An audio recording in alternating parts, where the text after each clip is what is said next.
손흥민의 축구 지능과 독특한 스타일에 대한 분석. 최근 프리미어리그에서 손흥민의 활약이 주목을 받고 있습니다. 특히 그의 축구 지능과 독특한 플레이 스타일이 전문가들의 찬사를 받고 있습니다. 프리미어리그 레전드 앨런 시어러는 BBC의 매치 오브 더 데이 프로그램에서 손흥민의 축구 지능을 높이 평가했습니다. 그는 프리미어리그 최고의 스트라이커들을 분석하면서 다음과 같이 언급했습니다.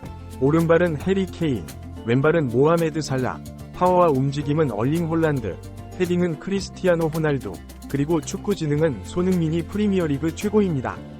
시어러는 손흥민을 최고의 축구 지능을 가진 스트라이커로 꼽은 이유로 그의 최근 놀라운 최전방 움직임을 들었습니다. 그는 손흥민은 골을 넣든 어시스트를 하든 엄청난 효율을 보여줍니다. 그는 진정한 팀 플레이어입니다. 라고 극찬했습니다. 이러한 평가에 대해 일부 축구 전문가들은 흥미로운 견해를 제시했습니다. 그들은 영국의 축구 전문가들이 손흥민의 축구 지능과 오프 더 볼 움직임 등을 높이 평가하면서도 구체적으로 어떤 점에서 뛰어난 축구 지능을 지녔는지 명확히 설명하지 못하고 있다고 지적했습니다. 그 이유로 그들은 손흥민이 지금까지 전 세계 축구계가 본 적 없는 완전히 새로운 유형의 스트라이커이기 때문이라고 주장했습니다. 이는 유럽 축구계를 대표하는 세계 최고의 리그에서조차 손흥민과 같은 유형의 공격수를 한 번도 본 적이 없어 제대로 분석하거나 설명하지 못하고 있다는 것입니다. 이러한 주장에 대해 더 자세히 살펴보겠습니다. 포스테코글루 감독의 전술과 손흥민의 역할.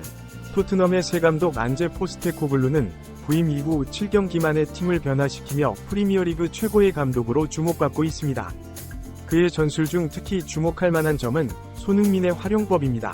포스테코글루 감독은 아스널전과 리버풀전에서 각각 브레넌 존슨과 히샬리송을 왼쪽 윙어로 기용하고 손흥민을 원톱 스트라이커로 내세웠습니다. 이러한 조합은 처음에는 많은 전문가들을 혼란스럽게 했지만 경기가 진행될수록 그 의도가 명확해졌습니다. 포스테코글루의 전술은 손흥민에게 컷백 패스를 제공하기 위한 것이었습니다. 그러나 리버풀전에서는 초반에 이 전술이 완벽히 작동하지 않았습니다. 손흥민은 전반 26분경 레드카드를 받은 커티스 존스 퇴장 전까지 단 4번의 터치만을 기록했습니다. 이에 포스테코글루 감독은 전반전 중 손흥민을 터치라인으로 불러 긴 시간 동안 작전 지시를 내렸습니다. 이는 그의 시스템이 높은 점유율을 추구하면서도 최전방 공격수의 터치가 적을 수 있다는 특징을 고려한 조치였습니다. 실제로 지난 시즌 포스테코글루가 지휘했던 셀틱의 최전방 공격수 후르아시 큐보는 팀의 평균 점유율이 72%였음에도 불구하고 경기당 평균 14터치 미만을 기록했습니다. 그럼에도 불구하고 그는 스코티시 프리미어십 득점왕이 되었습니다. 손흥민의 독특한 플레이 스타일. 영국의 스포츠 전문지 디 애슬레틱은 손흥민의 축구 지능과 독특한 플레이 스타일에 대해 상세한 분석을 제공했습니다. 이 매체는 리버풀전에서 손흥민의 역할이 단순히 골을 넣는 것이 아니라 상대팀 센터백들을 점령하여 중앙 미드필더들이 활동할 수 있는 공간을 만들어주는 것이었다고 분석했습니다. 더 나아가 손흥민은 최전방에서 영리한 움직임을 통해 센터백뿐만 아니라 좌우 풀백까지 묶어내는 놀라운 능력을 보여주었습니다. 이를 통해 히샬리송과 클루셉스키 같은 측면 공격수들이 더 많은 공간과 기회를 얻을 수 있었습니다. 디 애슬레틱은 손흥민의 첫 번째 골 장면을 예로 들어 그의 지능적인 움직임을 설명했습니다. 손흥민은 리버풀의 두 센터백 사이에 위치하면서 그들의 주의를 끌었고 이를 통해 중앙 미드필더들이 더 자유롭게 움직일 수 있는 공간을 만들어냈습니다. 새로운 유형의 스트라이커. 디 애슬레틱의 분석에 따르면 손흥민은 기존의 전형적인 스트라이커와는 다른 모습을 보여주고 있습니다. 그는 중앙에 내려와 공을 운반하거나 연계 패스를 하는 대신 최전방에서 상대 수비수를 묶어내고 침투하며 압박을 가합니다. 이를 통해 동료들에게 공간을 만들어주고 자신은 결정적인 순간에 골을 만들어내는 역할을 수행합니다. 실제로 손흥민의 플레이 및 스루패스 전환율은 0.3으로 지난 시즌 해리 케인의 1.01에 비해 현저히 낮습니다. 그러나 이는 손흥민이 완전히 다른 역할을 수행하고 있음을 보여주는 지표입니다. 전문가들은 유럽 5대 리그 최상위 클럽의 스트라이커 중 플레이 및 스루패스 전환율이 낮으면서도 리그 득점 선두 그룹에 있는 선수는 손흥민이 유일하다고 평가합니다.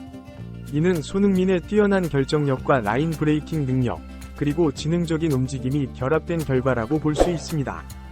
결론. 손흥민은 현재 프리미어리그에서 완전히 새로운 유형의 스트라이커로 인정받고 있습니다. 그의 독특한 플레이 스타일과 축구 지능은 기존의 분석 툴로는 완전히 설명하기 어려울 정도로 혁신적입니다.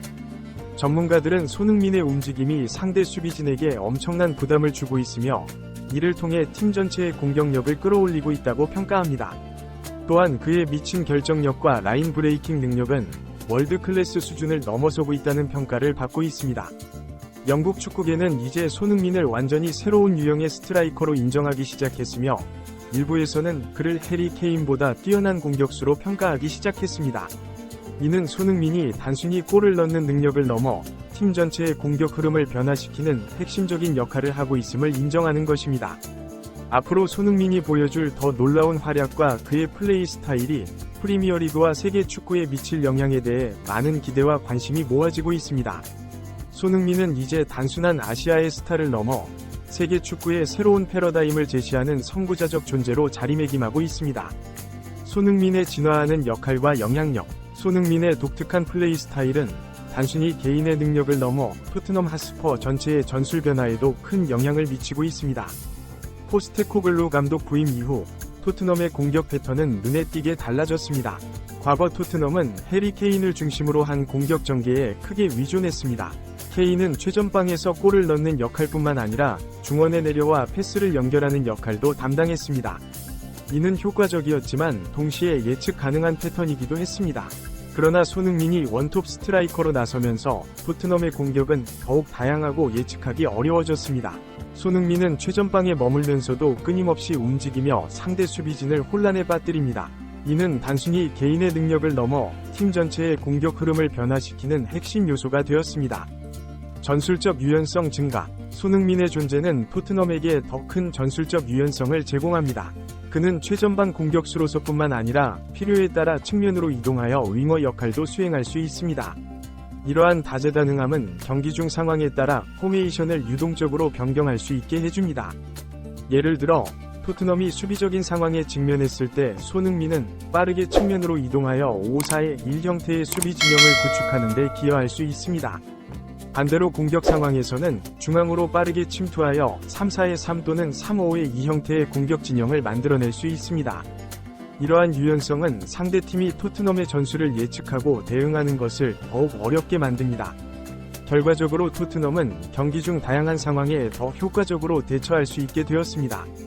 팀 동료들과의 시너지 효과. 손흥민의 플레이 스타일은 팀 동료들의 성장에도 긍정적인 영향을 미치고 있습니다. 특히 제임스 매디슨, 데얀 쿨루셉스키, 히샬리송 등과의 호흡이 눈에 띕니다. 매디슨의 경우 손흥민의 끊임없는 움직임 덕분에 더 많은 공간과 패스 옵션을 가질 수 있게 되었습니다. 손흥민이 상대 수비진을 끌어당기는 동안 매디슨은 그 틈새를 파고들어 창의적인 패스와 슈팅을 시도할 수 있게 되었습니다. 쿨루셉스키와 히샬리송도 손흥민의 존재로 인해 더 자유로운 공격을 펼칠 수 있게 되었습니다. 상대 수비진이 손흥민에게 집중하는 동안 이들은 측면에서 더 많은 기회를 얻을 수 있게 되었고, 이는 토트넘의 공격을 더욱 다각화하는 데 기여하고 있습니다. 글로벌 축구계에 미치는 영향. 손흥민의 독특한 플레이 스타일은 단순히 프리미어리그를 넘어 글로벌 축구계에도 큰 영향을 미치고 있습니다. 많은 젊은 선수들이 손흥민의 플레이를 연구하고 벤치마킹하려 노력하고 있습니다. 특히 아시아 축구 선수들에게 손흥민은 큰 영감의 원천이 되고 있습니다. 그의 성공은 아시아 선수들도 세계 최고의 리그에서 주목받는 선수가 될 수 있다는 것을 보여주는 좋은 사례가 되고 있습니다. 또한 손흥민의 플레이 스타일은 현대 축구에서 포지션리스 축구의 중요성을 다시 한번 상기시키고 있습니다. 고정된 포지션에 얽매이지 않고 상황에 따라 유동적으로 움직이는 그의 스타일은 앞으로의 축구가 나아갈 방향을 제시하고 있다고 볼 수 있습니다. 향후 전망과 과제. 손흥민의 뛰어난 활약에도 불구하고 그와 토트넘 팀에게는 여전히 해결해야 할 과제들이 남아 있습니다. 첫째, 체력 관리의 문제입니다. 손흥민의 플레이 스타일은 높은 체력을 요구합니다. 끊임없는 움직임과 압박은 장기적으로 체력 소모가 크기 때문에 시즌 후반으로 갈수록 컨디션 유지가 관건이 될 것입니다. 둘째, 상대팀의 분석과 대응입니다. 손흥민의 플레이가 주목받으면서 상대팀들의 견제도 더욱 강해질 것입니다. 이에 대응하여 지속적으로 새로운 움직임과 전술을 개발해야 할 필요가 있습니다. 셋째, 팀 전체의 균형입니다. 손흥민에 대한 의존도가 지나치게 높아질 경우 오히려 팀 전체의 성과에 부정적인 영향을 미칠 수 있습니다. 따라서 다른 선수들의 성장과 함께 조화로운 팀플레이를 만들어가는 것이 중요할 것입니다. 결론적으로 손흥민은 현재 세계 축구의 새로운 트렌드를 선도하는 선수로 자리매김하고 있습니다. 그의 독특한 플레이 스타일과 축구 지능은 토트넘 팀은 물론 프리미어리그, 나아가 세계 축구계에 큰 영향을 미치고 있습니다. 앞으로 손흥민이 어떻게 자신의 능력을 더욱 발전시키고 팀의 성과로 연결시킬지 주목됩니다. 또한 그의 플레이가 미래의 축구에 어떤 영향을 미칠지, 그리고 다른 선수들에게 어떤 영감을 줄지 지켜보는 것도 매우 흥미로울 것입니다. 손흥민은 이제 단순한 축구 선수를 넘어 하나의 현상이 되어가고 있습니다. 그의 앞으로의 행보가 축구계에 가져올 변화와 혁신이 기대되는 바입니다.